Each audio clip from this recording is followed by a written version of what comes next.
Good morning, everybody. On behalf of Vetiva Capital and our media partners at Frontier Africa Reports, we would like to welcome you all back from the weekend and thank you for joining us on our breakfast meeting this morning. It is Monday, the 30th of August, 2021. As always, this meeting is being recorded and the audio file may be shared with third parties. The meeting is also being streamed live on our Vetiva online page on Facebook and is set to last for 30 minutes. Over the course of the meeting, if you have a question, you may use the Q&A box for those joining us on Zoom. You may leave your questions there and then we will treat them after all speakers are done.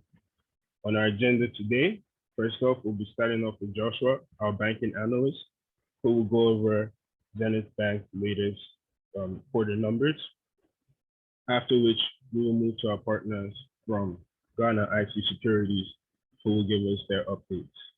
Following this, Simia from our Global Equities desk will go over our equities, the global capital market space on Friday, after which morigate will go over fixed income and currencies. We will conclude with Boston from Frontier Africa Reports and their updates. We will now start off with Josh. Good morning, Josh. Good morning, Chidozie, and good morning, everyone. So I'll just quickly go over Zenith Bank's H1 results. So the bank was able to achieve a 2% year-on-year growth in profit after tax to about 106 billion. This despite gross earnings remaining flat at about 346 billion, thanks to a 2% increase in net interest income, as well as a 10% increase in non-interest income. But what was really the most significant factor in contributing to the slight improvement in bottom line was the 17% decline in loan loss provisions to about just under 20 billion. Overall, the result was a little bit of a mixed bag. As I mentioned, net interest income was up by about 2% year on year, but interest income did shrink by about 6% to just under 204 billion. But interest expense went down more significantly by about 26% to just under 44 billion. Despite the 17% decline in loan loss provisions, the bank did report a slight worsening of NPLs to about 4.51 from about 4.29 in Q1. We will have a more detailed report out after the bank's earnings call on Wednesday, the 1st of September, where we'll revise our estimates and put out a report. Thank you very much. Thank you very much, Joshua. We will now move to Johnson from IT Securities in Ghana. Good morning, Johnson. Good morning, and good morning to you all. On the Ghana Stock Exchange, the Ghana Stock Exchange continued its uptrend for the week ended 27th August 2021, with 5 gainers backing markets advance. The Ghana Stock Exchange Composite Index closed the week at 41.11%. Unilever Ghana led a pack of gainers following local retail demand, with the stock closing up 20.51% from its previous week close of 4.68 Ghana cedis, and the stock rallying on the back of small volumes. Other gainers for the period include Bob Benzo Oil Palm Plantation, Carl Bank, Enterprise Ghana, and EcoBank, which all recorded decent volumes for the period. Profit-taking activities in MTN Ghana occasioned a 2% price decline as the telco giant traded ex-div. MTN had declared an interim dividend of 3 pesos with the ex-dividend dates, which was set on 18th of this month.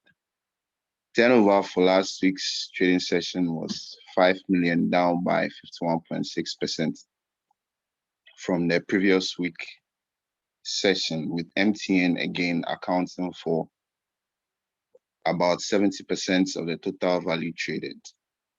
We tip local demand for consumer stocks to continue to entice supply with aggressive pricing for this week, with a chance of markets closing further up. Thank you. Thank you, Johnson. We will now move to Daniel for fixed income. Good morning, Daniel.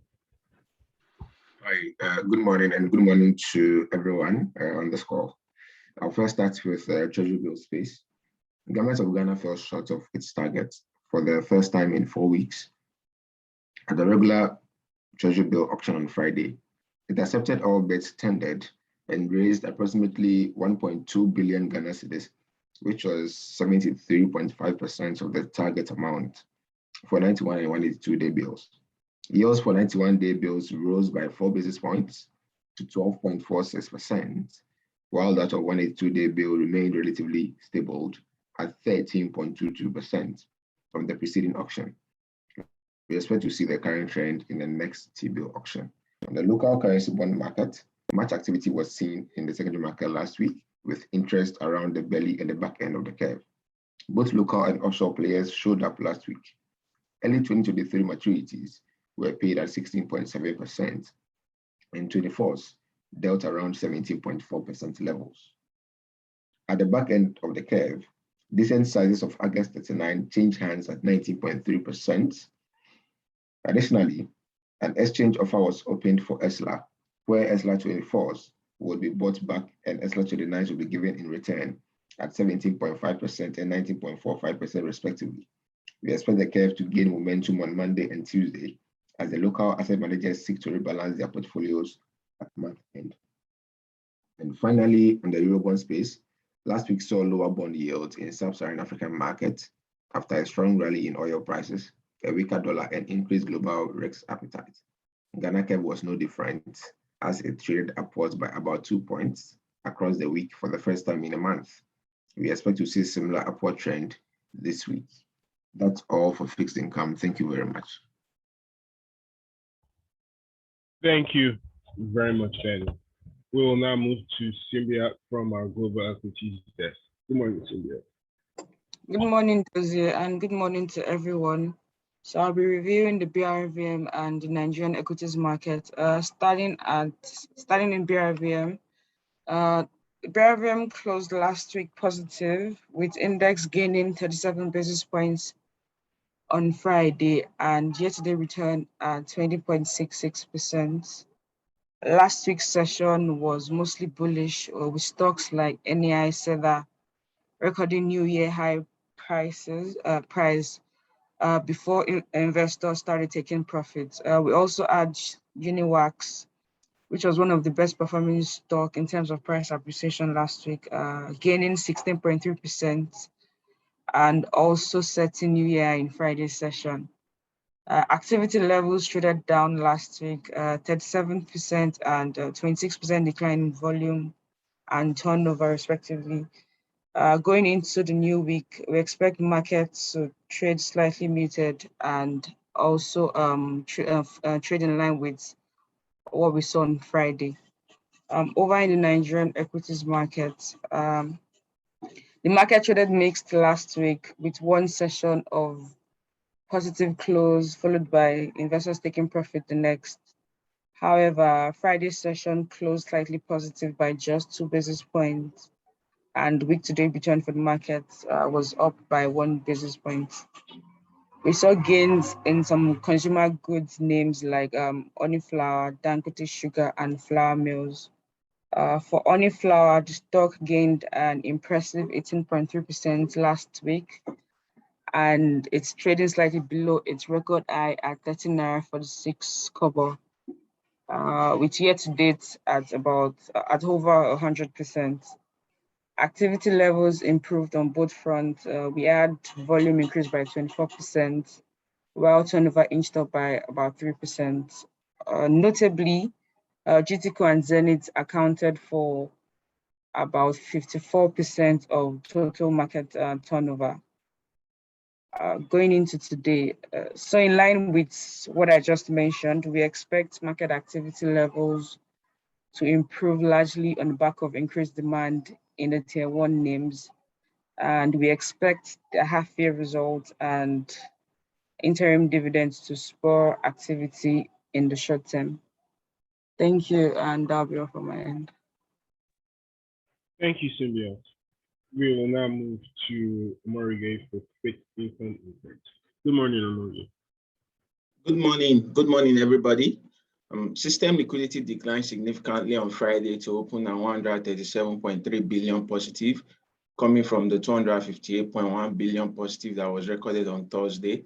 Despite the decline in system liquidity coupled with the CRR debit by the CBN on Friday, interbank rate moderated by an average of 159 basis points in the absence of any significant funding pressure in the market on Friday, as OBB and overnight rates closed at 8.33% and 8.55% respectively.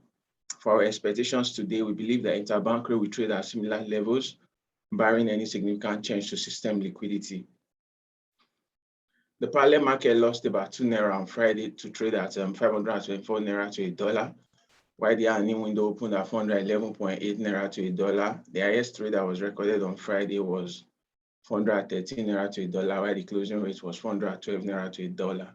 Brent gained about 0.2%, while WTI lost about 0.1% to open today at 72.86 and $68.7 per barrel respectively.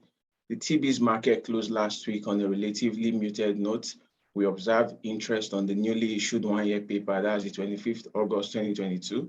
We also observed interest on the November, January, and the February maturities, while trades were majorly consummated on the 9th June, 28th July, and the 25th August 2022 maturities. Overall, average benchmark rate remained unchanged at 4.81%.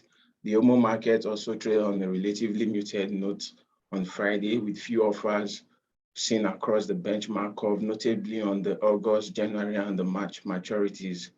Trades were majorly consummated on the 18th January 2022, 22 February 2022, and the 8th March 2022 maturities, as average benchmark rate remained unchanged also at 5.92%.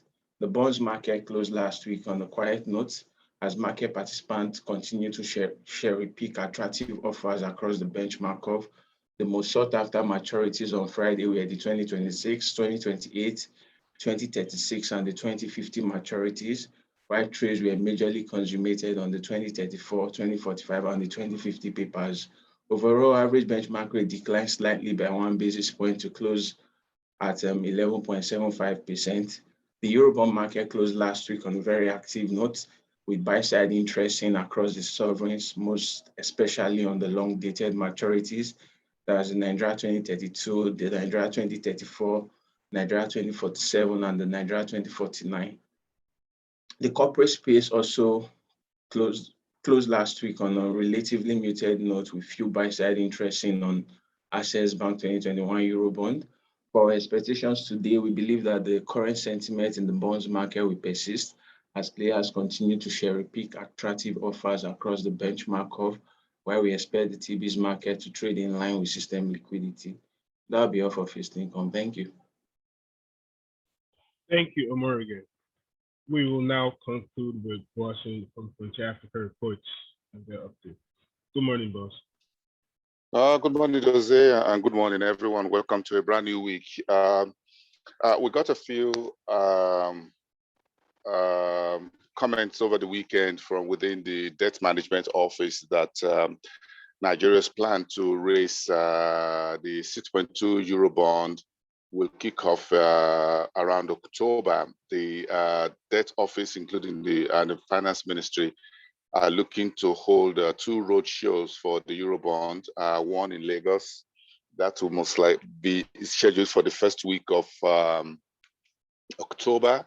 The initial plan was to do it September, but that has been moved forward by the Ministry of Finance, according to sources within the DM over the weekend. The second roadshow for the Eurobond will be or sometime in the middle of October, around October 20th.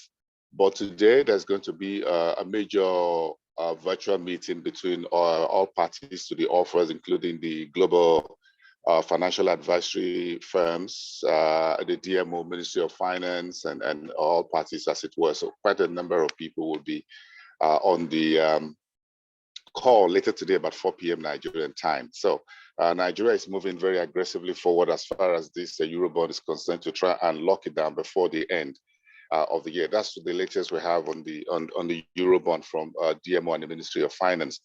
But looking at the wider African market, one of the demutualized exchanges on the continent, which is the Nairobi Securities Exchange, reported a poor first half numbers, reporting net profits down by 30% to 77.4 million shillings. Interest income about 28%. That's quite understandable considering the impacts of COVID-19 on listed companies and other primary market activities within the East African market, largest market, which is Kenya, by the way. A couple of other earnings are coming through for the second quarter and third quarter, like Bamburi Cement, Jubilee Insurance, and a few others as well. Let's touch on a bit with Southern African markets, because the big news from Zambia's political transition, which we saw last week, the inauguration of President Ichilema, has been well received by the global investment community. A deal with the IMF is expected to be done by October. The new Minister of Finance, who was a former Minister of Finance, who was brought back Wednesday by the new president, and the female vice president is now in charge and is looking to a double annual copper production.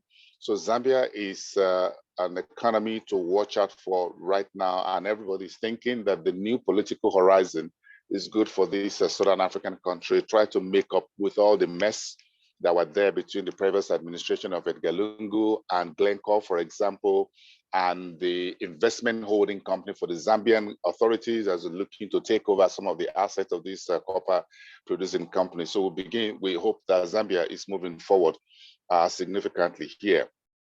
Stanbic Bank half-year net interest income was about 218% for Zimbabwe. That's the Zimbabwe unit of Stanbic Bank, 2.6 billion Zimbabwean dollars. Zimbabwe is also moving forward, but we have some issues right now because the workers' union have taken the companies and the government to court because the government wants to start forcing the workers to start to take a COVID-19 vaccine, whether they like it or not. So it's going to be a bit of an issue, but let's see how this goes since they've gone to court with the government.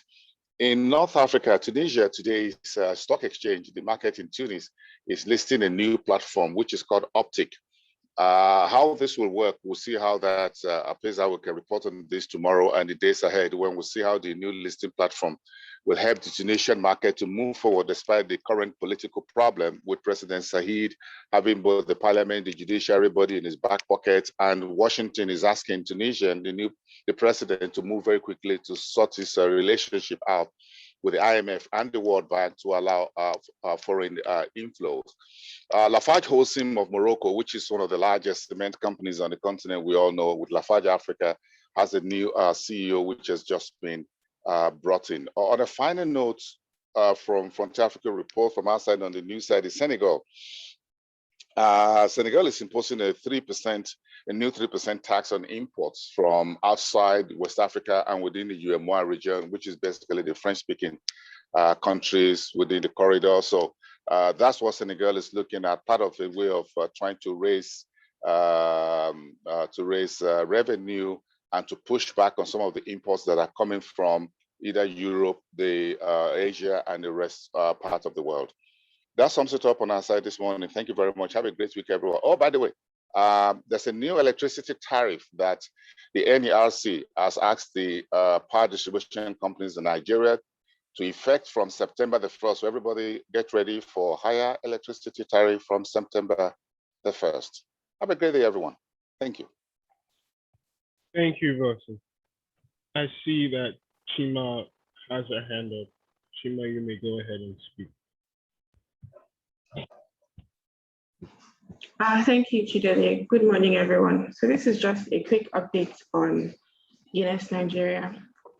As Simbi had said on Friday, they released their results on Friday, and they showed an impressive 54% revenue growth to 160 billion naira, which outpaced our which outpaced our revenue expectation by about 4 billion naira. So although the revenue growth was very impressive, it only translated to about 1.3 billion naira in profits, which is still quite significant, especially when we look at their performance in FY20, where they posted a loss of about 12.6 billion naira. However, when compared to our expectation of about 3 billion naira, it pales in comparison. The reason for the earnings bit is based on elevated expenses across 3 pressure points. So in terms of their raw materials costs, we saw that elevate. Also in terms of marketing, and the company also suffered a one-off tax charge. So in terms of revenue, we know that Guinness was was the hardest impacted by the pandemic. We saw that the lockdowns imposed last year deterred consumers from accessing their products at alcohol sales points, and even led to many retailers destocking their inventory to reduce their sales to inventory ratio. And because of that, we saw a significant slump in their revenues. However, in FY21, we believe that the company has started to find its feet, judging by the healthy revenue figures we can see from its 3 major brand segments. That's Guinness, which grew about 50% year-on-year, malt, which also grew about 50% year-on-year, and its spirit segment, which grew by about 121% for the premium segment and about 75% for the mainstream segments, respectively.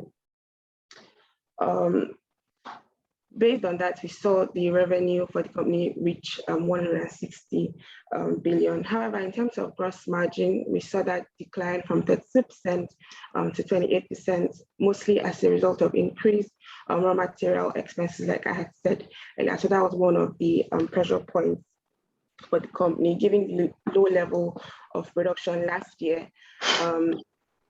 Cost of raw materials were quite low. So given that supply chains have reopened this year and demand is higher than supply, we can see elevated raw material costs. Also, another pressure point, like I mentioned, was admin expense. We saw that admin expense, marketing and distribution expense jumped about 8 billion year-on-year. We believe this is because the company in the previous year went through an extensive advert and promotion campaign. So we believe that's what caused the 8 billion jump in promotion expenses. However, positive for Guinness is that last year it was able to maintain negative working capital, which helped improve its cash flow significantly. Guinness went from about 5 billion in cash to about 35 billion in cash, which in turn helped its finance costs, or its net finance costs. Although slightly, it was a good improvement for the firm in terms of net finance costs. All-in PBT for the firm came in at 5.7 billion, which is positive, but it was quite eroded by a one-off tax charge, which was due to an under-provision in the previous year. And so Guinness this year had to suffer that tax charge. So in addition to its normal tax charge for the year, we saw that from a PBT of 5.7 billion, the company reported a PAT of about 1.2 billion naira. Our outlook for the firm, starting from revenue, is very positive. We know that in Q1 already, about 2 weeks ago, the company increased prices across its segments. That's from spirits to malt to Guinness, and those are its strongest revenue points. So we believe that in conjunction with sustained market share, because we believe other competitors will as well increase prices in response to elevated costs. So we don't expect its market share to be hampered, and we expect its market leadership in addition to its price increases to support revenue for the firm in FY22. Furthermore, looking at the finance costs, we know that a significant portion of its current debt holdings is from related party loans, which is due to expire this year. So with that paid off, we know that Guinness's debt balance will reduce to about 7 billion naira, which we expect it to maintain for working capital purposes. So in line with that, we don't expect, although the rates are higher compared to last year, we don't expect finance costs to increase significantly this year. We expect it, in fact, to decline in this year. With that, we still expect Guinness to post a profit in this year, barring any unforeseen expenses or additions. Finally, the company also declared a dividend, or management has proposed a 46 kobo dividend for the FY21 period, which represents an 80% payout ratio. In FY19, it was a 61% payout ratio. However, given the current trading price of Guinness, this translates to a dividend yield of about 1.5%, which we don't think would really motivate investors, but it's quite good from the company. So I think that covers it for us for Guinness. Thank you for listening. Thank you, Chima. We've now come to the question and answer portion of the meeting. I see we already have a question in the Q&A box, and it's to Joshua. On the Zenith Bank results, do we expect Tier 1 banks Q2 results to be in line with flat top line and bottom line? And also, was there a growth in FX revaluation income for Zenith Bank in Q2?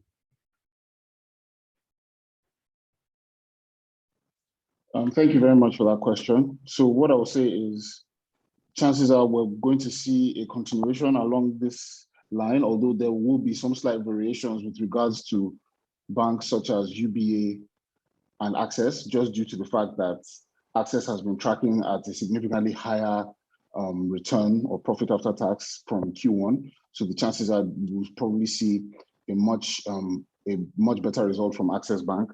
UBA as well has also been tracking better from Q1. So those two banks are more likely to outperform. However, Guarantee is likely to follow the same pattern, although there might be some variation to the downside from GT.